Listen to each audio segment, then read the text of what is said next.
Here's a pretty cool car. XB Fairmont GS 351 V8. Beautiful, pretty rare. See the 351 badge there. It's got the Bathurst Globe wheels. It's got a factory sunroof too. Wow, that's cool. The GS was sort of a dress-up pack, if you like, a sports pack, available on the Falcon and also the Fairmont models. You can get on a sedan and a wagon. The XB was out from, I think, 73 till 1976. And you could get on a GS pack on a sedan, a ute, and also a wagon.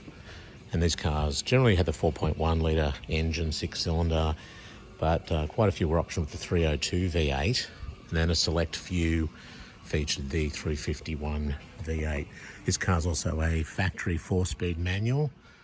Look at that. And you've got this very cool cockpit style dash that was probably influenced pretty heavily by the design that you saw on 69 and 70 full-size Fords in the US. Jack Telnack was a designer who headed up Ford Australia Styling Studios and went on to become head of global design for Ford Motor Company. But 4 disc brakes, 9-inch diff, these cars were pretty amazing. So there you go, XB 351 Fairmont. How cool is that?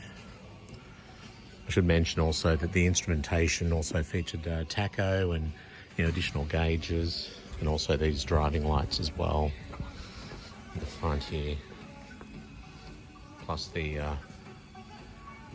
bonnet intakes.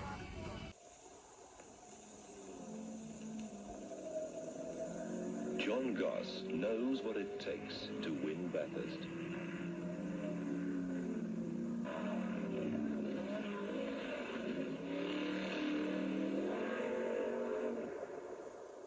When you're locked in a battle of motor racing, you need a good car. And Falcon's always been a good friend to me. It's dependable and strong and handles well. Particularly when you're looking for the quick way through a corner. It's a matter of front suspension geometry and good engineering design, and Falcon's got it.